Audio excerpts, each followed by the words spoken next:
Yeah, man, father young here. You know, so now my birthday them sit down all a reason, you know. So the man them sit them go on dog show. So I'm saying, yeah, you must say man the Rasta birthday go a dog show.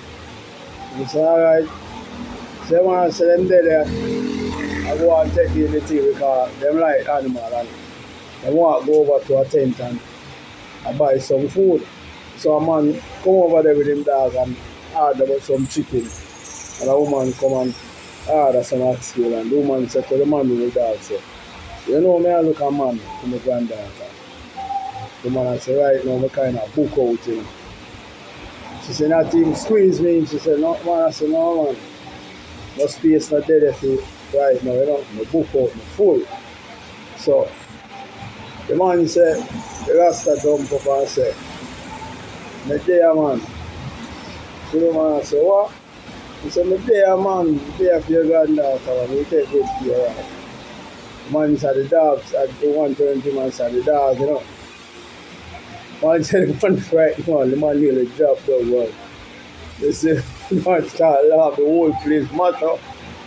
See a video and picture take. The man said, he feel fuck up, you know. I said, no man, not knowing that you feel fuck up, you know. Here what the problem. You see, sometimes when you hear some argument start, you just need to chill and listen before you say something. I say nothing at all, you know.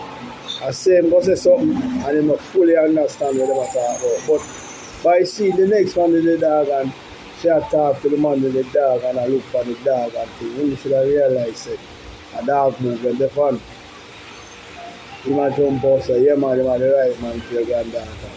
But I ask if you man in cry mode and you must have service to dog. That be history, you know. So you see sometimes you just listen, wait. You understand? That is it, man. Father, young here, you know.